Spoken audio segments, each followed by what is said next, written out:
Hi friends, ഞാൻ അനൂപ്. ആദ്യമായി എൻ്റെ വീഡിയോ കാണുന്നവർ ദയവായി സബ്സ്ക്രൈബ് ചെയ്യുക, ബെൽ ബട്ടൺ അമർത്തുക, മറ്റു കൂട്ടുകാരിലേക്കും ഈ വീഡിയോ നിങ്ങൾ ഷെയർ ചെയ്യുക. ഇന്ന് നമ്മൾ ഡിസ്കസ് ചെയ്യാൻ പോകുന്നത് SSLC-കാർക്കുള്ള SCERT-യിലെ കെമിസ്ട്രിയുടെ രണ്ടാമത്തെ ചാപ്റ്ററായ gas laws and mole concept എന്ന പാഠത്തിലെ മൂന്നാമത്തെ വീഡിയോ ആണ് ഇന്ന് നമ്മൾ ഡിസ്കസ് ചെയ്യാൻ പോകുന്നത്. ആദ്യത്തെ രണ്ട് വീഡിയോ വ്യക്തമായി കണ്ടതിന് ശേഷം മാത്രം ഈ മൂന്നാമത്തെ വീഡിയോയിലേക്ക് എത്തുക. കഴിഞ്ഞ വീഡിയോയിൽ നമ്മൾ ഡിസ്കസ് ചെയ്ത് റിലേറ്റീവ് അറ്റോമിക് മാസിനെ കുറിച്ചാണ്. ഇന്നത്തെ വീഡിയോയിൽ നമ്മൾ ഡിസ്കസ് ചെയ്യാൻ പോകുന്നത് atomic mass, molecular mass, gram atomic mass, gram molecular mass എന്നിവയെ കുറിച്ചാണ്. കഴിഞ്ഞ വീഡിയോ കണ്ടതിന് ശേഷം മാത്രം ഈ വീഡിയോയിലെത്തി ആദ്യം മുതൽ അവസാനം വരെ കണ്ടാൽ മാത്രമേ വ്യക്തമായി നിങ്ങൾക്ക് മനസ്സിലാവുകയുള്ളൂ. അപ്പോൾ നമുക്ക് ക്ലാസ്സിലേക്ക് കടക്കാം. ശ്രദ്ധിക്കുക. GAM ഇത് പറയുന്നതിന് മുമ്പ് നമുക്ക് ഒരു ക്വസ്റ്റ്യൻ നിങ്ങൾ തരുന്നു, ശ്രദ്ധിക്കുക. നിങ്ങൾ അറിയേണ്ടത് ആറ്റവും മോളിക്യൂൾ, ആറ്റവും തന്മാത്രയും തമ്മിലുള്ള വ്യത്യാസം ശ്രദ്ധിക്കുക. ഈ തന്നിരിക്കുന്ന ഓക്സിജൻ, ഇത് ഓക്സിജൻ ആറ്റമാണ്.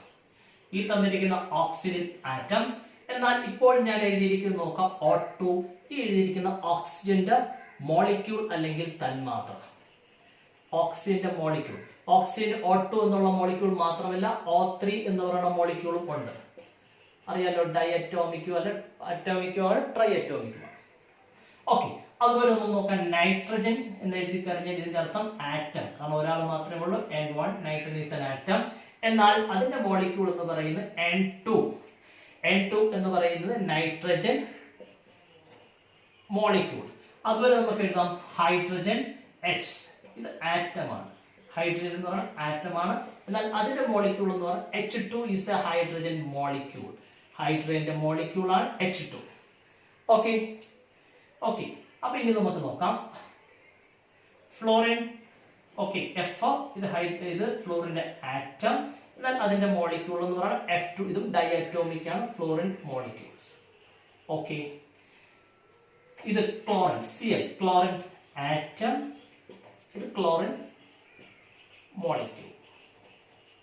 ഇവിടെ നിങ്ങൾ ശ്രദ്ധിക്കുക, ഒരൊറ്റ ആൾ മാത്രമേ ഉള്ളൂ, ഓക്സിജൻ ആറ്റം. എന്നാൽ ഡൈ കണ്ടോ, രണ്ടെണ്ണമായപ്പോൾ അത് മോളിക്യൂൾസ് ആയി. മൂന്നെണ്ണമായപ്പോൾ ഒന്നിൽ കൂടുതലുണ്ടെങ്കിൽ അതെന്താ, മോളിക്യൂൾസ് തന്നെ. Nitrogen atom, nitrogen molecule, hydrogen atom, hydrogen molecule, florin atom, florin molecules. Chlorine atom, chlorine molecules. ഇനി മോളിക്യൂൾസ് ഒരേ ആറ്റങ്ങൾ ചേർന്ന് മാത്രമല്ല മോളിക്യൂൾസ് ഉണ്ടാകുന്നത്. നോക്കാം, ഇവിടെ മറ്റൊരു എക്സാമ്പിൾ എഴുതാം. HCl അറിയാം, hydrochloric acid. HCl hydrochloric acid. അവിടെ ഏതൊക്കെ ആറ്റം ഉണ്ട്? ഹൈഡ്രജന്റെ ആറ്റം പ്ലസ് ക്ലോറിന്റെ ആറ്റം. കണ്ടോ, ഹൈഡ്രജന്റെ ഒരു ആറ്റവും ക്ലോറിന്റെ ഒരു ആറ്റവും കൂടെ ചേർന്ന് HCl എന്ന് പറയുന്നത് ഒരു മോളിക്യൂൾ ആണ്. ഹൈഡ്രോക്ലോറിക് ആസിഡ് എന്ന് പറയുന്നത് അതിനകത്ത് ഏതൊക്കെയുണ്ട്? ഹൈഡ്രജന്റെ ആറ്റവും ഉണ്ട്, ക്ലോറിന്റെ ആറ്റവും ഉണ്ട്. അവിടെ HCl എന്ന് പറയുന്നത് ഒരു മോളിക്യൂൾ ആണ്. അതായത് മോളിക്യൂൾസ് രണ്ട് രീതിയിൽ ഫോം ചെയ്യാം. സെയിം ആറ്റങ്ങൾ കമ്പൈൻ ചെയ്ത്, ഇവിടെ നോക്കാം, O2 രണ്ട് ഓക്സിജൻ ആറ്റം കമ്പൈൻ ചെയ്തു O2. O3 ആയപ്പം എത്ര? 3 ഓക്സിജൻ ആറ്റങ്ങൾ ചേർന്ന് O3. ഇവിടെ നോക്കാം, H2 രണ്ട് ഹൈഡ്രജൻ ആറ്റങ്ങൾ ചേർന്ന് ഹൈഡ്രജൻ മോളിക്യൂൾസ്. അതുപോലെ ഫ്ലോറിൻ രണ്ട് ഫ്ലോറിൻ ആറ്റങ്ങൾ ചേർന്ന് ഫ്ലോറിൻ മോളിക്യൂൾസ്. എന്നാൽ ഇവിടെ നോക്കുക, HCl മോളിക്യൂൾ ഏതൊക്കെ ആറ്റം ഉണ്ട്? ഒരു ഹൈഡ്രജൻ ആറ്റവും ഒരു ക്ലോറിൻ ആറ്റവും കൂടെ ചേർന്നാണ് ഹൈഡ്രോക്ലോറിക് ആസിഡിന്റെ HCl എന്ന് പറഞ്ഞ മോളിക്യൂൾസ് ഉണ്ടായത്. മോളിക്യൂൾസ് രണ്ട് രീതിയിൽ ഉണ്ടാകാം. സെയിം ആറ്റങ്ങൾ കമ്പൈൻ ചെയ്ത് മോളിക്യൂൾസ് ഉണ്ടാകാം. ഇനി ഡിഫറെന്റ് ആറ്റങ്ങൾ കമ്പൈൻ ചെയ്ത് മോളിക്യൂൾസ് ഉണ്ടാകാം. ശ്രദ്ധിക്കുക. അപ്പൊ നമ്മൾ പറയാൻ പോകുന്നത് GAM നെ കുറിച്ചാണ്. പക്ഷെ അതിനു മുമ്പ് ഇത് നമ്മൾ അറിഞ്ഞിരിക്കണം, ഇത് ബേസിക് ആണ്. Oxygen is an atom but O2 is a molecule. O3 also a molecule. In nitrogen only N is an atom but N2 is a molecule. Why? Two nitrogen atom combine together to form N2 molecule, so N2 is a molecule. Next one, hydrogen H is an atom but two hydrogen atom combine together to form a hydrogen molecule. Next, fluorine is an atom, F only is an atom but two F atoms, that means F plus F together to form F2 molecules. Okay, then hydrogen atom and chlorine atom together to form hydrochloric acid or HCl is a molecule but H and Cl are two hydrogen atoms. Okay, അപ്പോൾ നിങ്ങൾ ഇത് ശ്രദ്ധിക്കുക. ഇത് വ്യക്തമായിട്ട് മനസ്സിലാക്കിയാൽ മാത്രമേ നമുക്ക് മോൾ concept പോകൂ. ഇതാണ് ബേസിക് ആയിട്ടുള്ള ഭാഗം. ഓക്കെ, അപ്പൊ നമുക്ക് ബാക്കി ഭാഗത്തിലേക്ക് കടക്കാം. അപ്പൊ GAM പറയുന്നതിന് മുമ്പ് നമുക്ക് AM എന്താണെന്ന് പറയണം. AM എന്ന് പറയുന്നത് അറ്റോമിക് മാസ്. AM എന്ന് പറയുന്നത് അറ്റോമിക് മാസ് ആണ്. അപ്പൊ നമുക്ക് ഒരു ക്വസ്റ്റ്യൻ ചെയ്ത് നോക്കാം. നൈട്രജൻ N, നൈട്രജന്റെ അറ്റോമിക് മാസ് കാണും. അറ്റോമിക് മാസ് നമുക്കറിയാം, നൈട്രജൻ എന്ന് പറയുന്നത് ഒരൊറ്റ ആളേ ഉള്ളൂ. അപ്പൊ നൈട്രജൻ 1 ഇൻറ്റു ഒരൊറ്റ ആറ്റം ആയതുകൊണ്ട് 1 ഇൻറ്റു നൈട്രജന്റെ അറ്റോമിക് മാസ് നമ്മൾ പഠിച്ചിട്ടുണ്ട് 14. അതുകൊണ്ട് നൈട്രജന്റെ അറ്റോമിക് മാസ് എന്ന് പറയുന്നത് 14 ആണ്. ഓക്കെ, നൈട്രജന്റെ അറ്റോമിക് മാസ് 14. അപ്പൊ എന്താണ് GAM എന്ന് ചോദിച്ചാൽ, ഇതിലെ AM എന്ന് പറയുന്നത് നമ്മൾ നേരത്തെ പറഞ്ഞ അറ്റോമിക് മാസ് തന്നെയാണ്. അപ്പൊ ഈ G എന്തായിരിക്കും? G എന്ന് പറയുന്നത് ഗ്രാം അറ്റോമിക് മാസ്. ശ്രദ്ധിക്കുക, G എന്ന് പറയുന്നത് ഗ്രാം അറ്റോമിക് മാസ്. അപ്പൊ എന്തായിരിക്കും ഗ്രാം അറ്റോമിക് മാസ്? നമ്മൾ നേരത്തെ അറ്റോമിക് മാസ് കണ്ടുപിടിച്ചു കഴിഞ്ഞു. ഏത്? നൈട്രജന്റെ അറ്റോമിക് മാസ് എന്ന് പറയുന്നത് 14. അപ്പൊ നോക്കാം, നൈട്രജന്റെ GAM എത്രയാണ്? നൈട്രജന്റെ GAM കണ്ടുപിടിക്കാൻ നേരത്തെ ആദ്യം അറ്റോമിക് മാസ് എഴുതുക. 14 നൈട്രജന്റെ അറ്റോമിക് മാസ്. എന്നിട്ട് കണ്ടുപിടിച്ച അറ്റോമിക് മാസിനെ ഗ്രാമിൽ പറയുക. 14 ഗ്രാം. ഇതാണ് GAM, ഗ്രാം അറ്റോമിക് മാസ്. ഒരു വസ്തുവിന്റെ അറ്റോമിക് മാസ് കണ്ടുപിടിച്ചിട്ട്, ആറ്റത്തിന്റെ മാസ് കണ്ടുപിടിച്ചിട്ട് അത് ഗ്രാമിൽ പ്രസ്താവിച്ചു കഴിഞ്ഞാൽ അതിനെ പറയുന്ന പേരാണ് ഗ്രാം അറ്റോമിക് മാസ്. ഒരു എക്സാമ്പിൾ നമുക്ക് നോക്കാം. ഓക്സിജൻ, ഓക്സിജന്റെ GAM കാണും. അതായത് ഓക്സിജന്റെ ഗ്രാം അറ്റോമിക് മാസ്. ആദ്യം നമുക്ക് ഓക്സിജന്റെ അറ്റോമിക് മാസ് കണ്ടുപിടിക്കണം. ഒരൊറ്റ ആറ്റമേ ഉള്ളൂ. 1 ഇൻറ്റു ഓക്സിജന്റെ 1 into atomic mass of oxygen. Atomic mass of oxygen, ഇതാണ് step. 1 into atomic mass of ഓക്സിജന്റെ എത്ര അറ്റോമിക് മാസ്?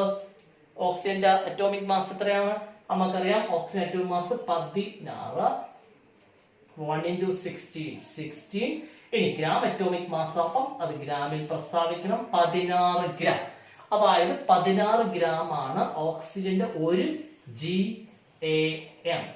ഓക്സിജന്റെ ഒരു GAM എന്ന് പറയുന്നത് 16 ഗ്രാം.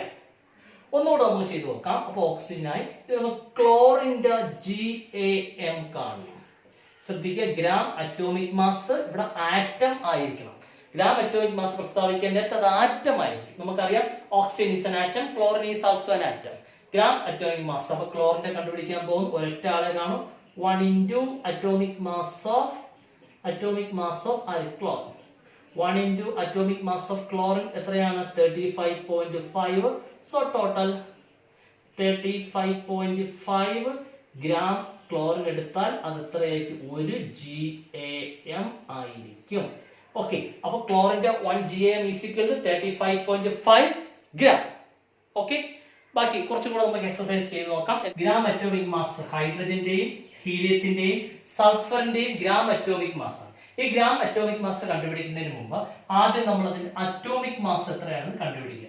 ഹൈഡ്രജന്റെ അറ്റോമിക് മാസ് നമുക്കറിയാം. ഹൈഡ്രജന്റെ അറ്റോമിക് മാസ് 1 ആണ്. ഹൈഡ്രജൻ എന്ന് പറയുമ്പോൾ അതിനകത്ത് ഒരൊറ്റ മൂലകം, അല്ലെങ്കിൽ ഒരൊറ്റ ആറ്റം മാത്രമേ അതിനകത്തുള്ളൂ. അതുകൊണ്ട് ഇതിന്റെ ആകെ എന്ന് പറയുന്നത് 1 into atomic mass of hydrogen. അപ്പൊ നോക്കാം, 1 ഇൻറ്റു ഹൈഡ്രജൻ അറ്റോമിക് മാസ് 1. അതായത് അപ്പോൾ 1 ആണ് ഇതിന്റെ അറ്റോമിക് മാസ് എന്ന് പറയുന്നത്. ഗ്രാം അറ്റോമിക് മാസിലേക്ക് കൺവേർട്ട് ചെയ്യുന്നതിന് വേണ്ടി അറ്റോമിക് മാസ് കണ്ടുപിടിച്ചിട്ട് നമ്മൾ അതിനെ ഗ്രാമിൽ പറയുക. 1 ഗ്രാം. അതായത് 1 ഗ്രാം ഹൈഡ്രജൻ എന്ന് പറയുന്നതായിരിക്കും. അതിന്റെ 1 ഗ്രാം ഹൈഡ്രജൻ ആണ് അതിന്റെ GAM എന്ന് പറയുന്നത്. അപ്പൊ ഹൈഡ്രജന്റെ കാര്യത്തിൽ 1 ഗ്രാം എടുത്താൽ അതെന്തായിരിക്കും? 1 GAM-ന് ഈക്വൽ ആയിരിക്കും. രണ്ടാമത്തെ നോക്കാം, ഹീലിയം. അപ്പൊ ഹീലിയത്തിന്റെ അറ്റോമിക് മാസ് കണ്ടുപിടിക്കാം. അപ്പൊ 1 ഇൻറ്റു ഒരു ആറ്റം മാത്രമേ ഉള്ളൂ. അതുകൊണ്ട് 1 into atomic mass of helium. നോക്കാം, 1 ഇൻറ്റു ഹീലിയത്തിന്റെ അറ്റോമിക് മാസ് എന്ന് പറയുന്നത് 4. അതുകൊണ്ട് 4 ആണ് അതിന്റെ അറ്റോമിക് മാസ് എന്ന് പറയുന്നത്. ഇനി ഗ്രാം അറ്റോമിക് മാസ് ആക്കുമ്പോൾ 4 ഗ്രാം ഹീലിയം എടുത്താൽ അത് 1 GAM-ന് 1 ഗ്രാം അറ്റോമിക് മാസിന് ഈക്വൽ ആണ്. അടുത്ത ചോദ്യം നോക്കാം, സൾഫറിന്റെ അറ്റോമിക് മാസ് കണ്ടുപിടിക്കാൻ പോവുകയാണ്. 1 into atomic mass of sulphur എന്ന് പറഞ്ഞാൽ 1 ഇൻറ്റു സൾഫറിന്റെ അറ്റോമിക് മാസ് എന്ന് പറയുന്നത് 32. 1 ഇൻറ്റു 32, അതായത് 32 ഗ്രാം. ഗ്രാം അറ്റോമിക് മാസ് ആവുമ്പോൾ 32 ആണ് അതിന്റെ അറ്റോമിക് മാസ്. എന്നാൽ ഗ്രാം അറ്റോമിക് മാസ് ആവുമ്പോൾ 32 ഗ്രാം. 32 ഗ്രാം സൾഫർ എടുത്തു കഴിഞ്ഞാൽ അത് എന്തിന് ഈക്വൽ ആണ്? 1 GAM ഈക്വൽ ആണ്. ഓക്കെ, ഇത്രയും നമ്മൾ GAM കുറിച്ചാണ് പറഞ്ഞത്. ഇനി GMM എന്താണ്? GMM തമ്മിലുള്ള ഡിഫറൻസ് നമുക്ക് ഇവിടെ നോക്കാം. നമ്മൾ രണ്ടാമത്തെ ചോദ്യം തന്നെ എടുക്കാം. ആദ്യത്തെ ചോദ്യം തന്നെ എടുക്കാം. ഹൈഡ്രജൻ ഇവിടെ നിങ്ങൾ കണ്ടല്ലോ. അടുത്ത ക്വസ്റ്റ്യൻ നിങ്ങൾ നോക്കാം. എന്താണ് GMM? എന്റെ ചോദ്യം ഇതാണ്. H2 മോളിക്യുലർ മാസ് കണ്ടെത്തുക. H2 ഇവിടെ നിങ്ങൾ നോക്കാം. H2 എന്ന് പറഞ്ഞ രണ്ട് ഹൈഡ്രജൻ ആറ്റങ്ങൾ ചേർന്ന ഒരു ഹൈഡ്രജൻ മോളിക്യൂൾ ആണ് H2 എന്ന് പറയുന്നത്. അപ്പൊ ഇവിടെ നിങ്ങൾ ശ്രദ്ധിക്കാൻ നേരത്ത് ഇവിടെയാണ് നമ്മൾ GMM ഭാഗം വരുന്നത്. GMM എന്ന് പറഞ്ഞാൽ ഗ്രാം മോളിക്യുലർ മാസ്. നേരത്തെ നമ്മൾ പറഞ്ഞത് മുഴുവനും ആറ്റം ആയിരുന്നു എങ്കിൽ ഇവിടെ പറയാൻ പോകുന്നത് മോളിക്യൂൾസ് ആണ്. അപ്പൊ ഇവിടെ എങ്ങനെയാണ് അതിന്റെ സ്റ്റെപ്പ് നമുക്ക് നോക്കാം. ഇവിടെ രണ്ട് ആറ്റം ഉണ്ട്. 2 into atomic mass of hydrogen. എത്ര കിട്ടുമെന്ന് നോക്കാം. 2 into ഹൈഡ്രജന്റെ അറ്റോമിക് മാസ് നമുക്കറിയാം 2 into 1 2. അപ്പൊ അറ്റോമിക് മാസ് പറഞ്ഞ 2 ആണ്. ഇനി നമുക്ക് വേണ്ടത് GMM of gram molecular mass of H2 gram molecular mass നിങ്ങൾ കണ്ടുപിടിച്ചു 2 ആണ്. അപ്പൊ അതിന്റെ ഗ്രാം മോളിക്യുലർ മാസ് എന്ന് പറഞ്ഞാൽ molecular mass express in gram. Molecular mass കണ്ടുപിടിച്ച് അത് ഗ്രാമിൽ പ്രസ്താവിക്കുക. മോളിക്യുലർ മാസ് 2 ആണ്, ഗ്രാമിൽ പ്രസ്താവിക്കുമ്പോൾ 2 gram hydrogen. Okay, 2 gram hydrogen molecule എടുത്താൽ അത് 1 GMM ഈക്വൽ ആണ്. ശ്രദ്ധിക്കുക, ഇവിടെ നമ്മൾ എങ്ങനെ ചെയ്ത് നേരത്തെ പറഞ്ഞ GAM means atomic mass express in gram. Here molecular mass expressed in gram. The difference between the two is this one is atomic mass only for atom, that means hydrogen, helium, sulfur, chlorine, okay, sodium, magnesium, etc. These are atoms, but in GMM we are expressed in molecules. Example H2, N2, O2, Cl2 and HCl, NaCl. Okay, H2SO4, these are molecule. At that time we are using GMM. This is for atom, this for molecules. Okay, അപ്പോൾ next നമ്മൾ നോക്കാം. GMM of H2 നിങ്ങൾക്ക് എത്ര കിട്ടി? 2 gram. This 2 gram hydrogen, a hydrogen molecule equal to 1 GMM. ക്ലോറിന്റെ gram molecular mass നോക്കാം. Molecular mass express in gram ആണ് gram molecular mass. അപ്പൊ ക്ലോറിന്റെ ഗ്രാം മോളിക്യുലർ മാസ് കാണുന്നതിന് മുമ്പ് ആ ക്ലോറിൻ മോളിക്യൂൾസിന്റെ ആകെ എത്രയാണ് അതിന്റെ മാസ് എന്ന് കണ്ടെത്തണം. അതിനുവേണ്ടി നമ്മൾ എന്ത് ചെയ്യും? ക്ലോറിന്റെ 2 മോളിക്യൂൾസ് ഉണ്ട്. 2 into ഒരു ക്ലോറിന്റെ atomic mass, 2 into atomic mass of chlorine. Okay, 2 into ക്ലോറിന്റെ അറ്റോമിക് മാസ് എന്ന് പറയുന്നത് നമുക്കറിയാം 35.5. അപ്പൊ എത്ര വരും? 35.5, that means 71. അപ്പൊ 71 എന്നതാണ് ക്ലോറിന്റെ ആകെ മാസ് എന്ന് പറയുന്നത്. അതായത് ടോട്ടൽ ആകെ മോളിക്യൂൾ ക്ലോറിൻ എന്ന് പറഞ്ഞാൽ നമ്മൾ Cl2 എന്ന് പറഞ്ഞ 2 ക്ലോറിൻ ആറ്റങ്ങൾ ചേർന്ന ക്ലോറിൻ മോളിക്യൂൾസിന്റെ ടോട്ടൽ മാസ് എന്ന് പറയുന്നത് 71. അതായത് ഒരു ക്ലോറിൻ 35.5, അടുത്തത് 35.5, ടോട്ടൽ 71. ഇനി ഇതിന്റെ ഗ്രാം മോളിക്യുലർ മാസ് ആവുമ്പോൾ ഈ നമ്മൾ കണ്ടുപിടിച്ച മോളിക്യുലർ മാസിനെ എന്തിൽ എക്സ്പ്രസ് ചെയ്യുക? ഗ്രാമിൽ എക്സ്പ്രസ് ചെയ്യുക. അപ്പൊ എത്ര ഉണ്ട്? 71 ഗ്രാം. ഈ 71 ഗ്രാം നമ്മൾ ക്ലോറിൻ മോളിക്യൂൾസ് എടുത്താൽ അതിനകത്ത് 1 GMM കാണും. ഓക്കെ, അടുത്ത് നോക്കാം. എന്താ GMM ഓഫ് നൈട്രജൻ മോളിക്യൂൾസ്. അവിടെ നമ്മുടെ സ്റ്റെപ്പ് നോക്കുക. 2 മോളിക്യൂൾസ് ഉണ്ട്. 2 into അറ്റോമിക് മാസ് ഓഫ് ആരുടേതാണ്? 2 into atomic mass of nitrogen. 2 into atomic mass of nitrogen. എത്ര വരും? Atomic mass of nitrogen atomic mass എന്ന് പറയുന്നത് 14. 14 2 28 ആണ് ഇതിന്റെ ടോട്ടൽ മോളിക്യുലർ മാസ്. എന്നാൽ ഗ്രാം മോളിക്യുലർ മാസ് കണ്ടെത്തുന്നതിന് വേണ്ടി ആ 28നോട് കൂടി നമ്മൾ ഒരു ഗ്രാമും കൂടെ അങ്ങ് ഇട്ടാൽ മാത്രം മതി. 28 ഗ്രാം ക്ലോറിൻ മോളിക്യൂൾസ് എടുത്തു കഴിഞ്ഞാൽ അത് 1 GMM ഈക്വൽ ആണ്. Next question, GMM of HCl. മുകളിൽ നമ്മൾ ചെയ്ത രണ്ടും സെയിം ഡൈ അറ്റോമിക് ആണ്, അതായത് സെയിം മോളിക്യൂൾസ്, ഒരുപോലുള്ള 2 മോളിക്യൂൾസുകൾ കമ്പൈൻ ചെയ്തതാണ് നമ്മൾ മുകളിൽ കണ്ടത്. എന്നാൽ ഇവിടെ 2 ഡിഫറെന്റ് മോളിക്യൂൾസ് കമ്പൈൻ ചെയ്ത എന്താ ഹൈഡ്രോക്ലോറിക് ആസിഡ് ആണ് ഇവിടെ നമ്മൾ കാണുന്നത്. ഇവിടെ നോക്കുമ്പോൾ ഏതൊക്കെ മോളിക്യൂൾസ് ഉണ്ട് നിങ്ങൾ നോക്കാം. ഇതിന്റെ ടോട്ടൽ മാസ് കാണുന്നതിന് ഓരോ മോളിക്യൂൾസിന്റെ എണ്ണം നമുക്ക് നോക്കാം. ഹൈഡ്രജൻ ഇതിനകത്ത് 1 ആണ്. 1 into atomic mass of hydrogen. Hydrogen ഒരു മോളിക്യൂൾ അതിന്റെ പ്ലസ് ക്ലോറിന് ഒന്നേ ഉള്ളൂ. 1 into atomic mass of chlorine. Okay, എല്ലായല്ലോ. ഒരു മോളിക്യൂൾ ഹൈഡ്രജന്റെ ഒരു മോളിക്യൂളും ക്ലോറിന്റെ ഒരു മോളിക്യൂൾ നോക്കാം. 1 into atomic mass of hydrogen 1 into atomic mass of chlorine എന്ന് പറയുന്നത് 35.5. അപ്പോൾ total 1 plus 35.5 is equal to 36.5 ആണ് ഇതിന്റെ ആകെ മാസ് എന്ന് പറയുന്നത്.